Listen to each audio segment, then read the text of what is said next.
Hello, what's up, everybody? Good morning, and good afternoon to those of you who are tuning in on the East Coast. It is me, Michelle Robinson, wealth and life strategist, who also happens to have a life insurance license. Here we are, continuing on our journey of celebrating Life Insurance Awareness Month. Listen, today I just kind of want to have an informal chat or conversation with you all about creating multi generational wealth.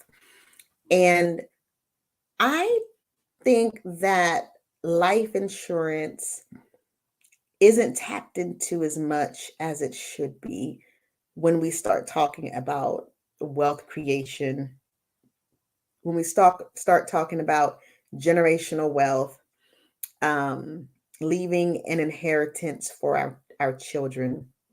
I don't think we really are maximizing life insurance the way that we should be. I, of course, let's just be real about it, have a Christian background. And the Bible talks about leaving an inheritance for our children's children. So not just one generation, but two generations.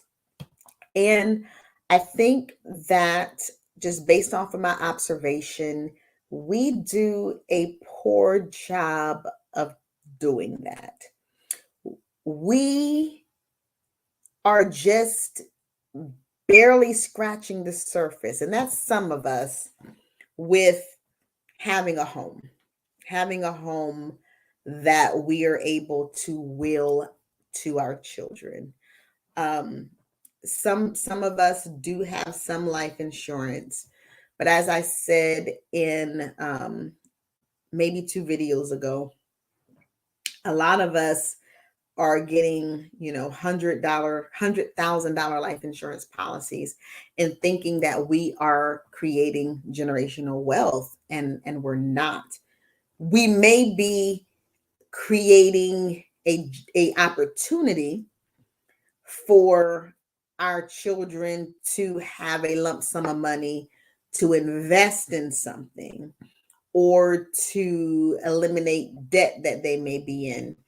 But a $100,000 is not going to get us far as it relates to generational wealth.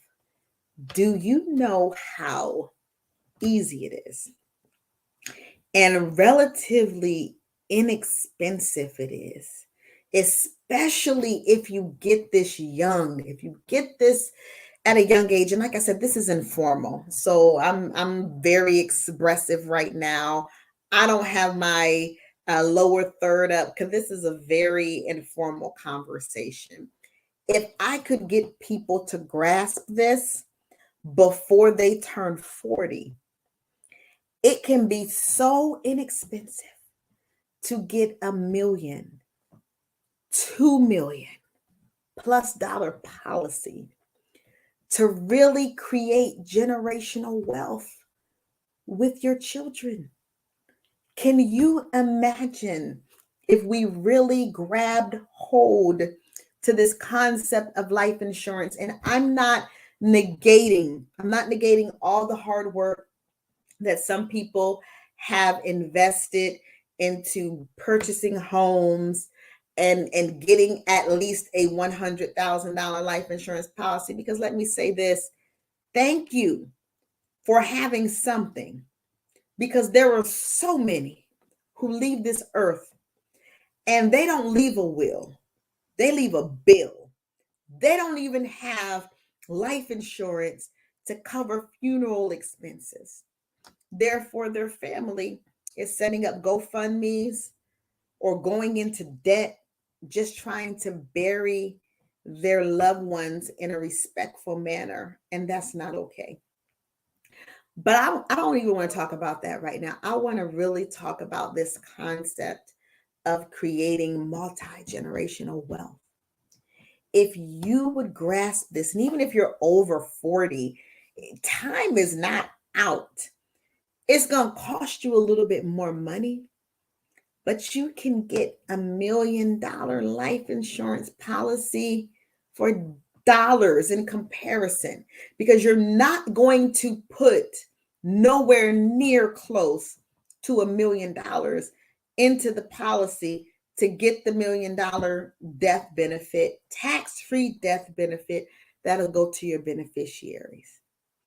Do you know the trajectory that you would put your children on, your grandchildren on, if you would truly grasp the importance of life insurance?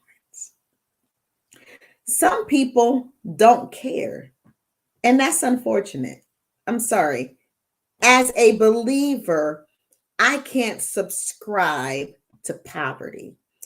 I can't sit here and act like that it's a badge of honor or it's some form of humility to have the mindset of poverty and not be concerned about leaving wealth to your children. I can't fathom that because it's not biblical. I would like for you all, because these are intended to be short, I'm long-winded, so this is hard. I want you to really set up a consultation with me so we can talk about how we can create multi-generational wealth. Pastors, you should be leaving wealth to your children. It's honorable. Men and women of God, it is honorable. It's biblical to leave wealth to your children and your children's children. And life insurance is a mechanism. Even if you have gotten to a place where you have amassed wealth. For example, I'm just being honest, I have killed it in corporate America. I am killing it as an entrepreneur. And so, and I'm killing it. We are killing it because me and my husband are one. We work together, are killing it in investments. And so just in all that in itself will be a blessing to our children. But life insurance policy, man, that's a quantum leap. That's how I want you to think about it. That is a quantum leap. We have 6 children together. What would $100,000 life insurance policy do for 6 children? I don't even think it does a whole lot for 2 children. Again, I guess if your mindset is not one of wealth, then $100,000 is a lot of money to you. I want you to really, really, really, really, really just think about how big of a shift and a change and how you could change your family's legacy through life insurance. And the death benefit is just only one perspective, but that's what I came to talk about today. I came to talk about creating multi-generational wealth.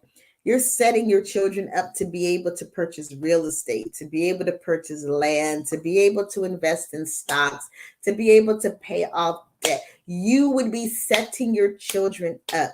Those of you who are connected to the church, those of you who are givers, you like to give into organizations, you can set your policy up with the rider that when you pass away, there's a percentage that'll go to the organization that you choose. It'll be matched. So much legacy that you can leave through life insurance. Go to my website. If you're interested in knowing more information about this, getting an understanding about how this works, please go to my website, www.justheretohelp.com.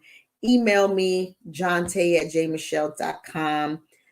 Send me a text message, 503-908-9050. We got to shift this thing. We got to shift this. We got to get to a place, and I'm speaking to the African American community, and I am speaking to the body of believers, the church, the kingdom, the ecclesia. We got to do better. It should not be named among us. It should not be named amongst us that we're passing away and needing a GoFundMe. That shouldn't be named among us. Shouldn't be. Shouldn't be. That should not be happening.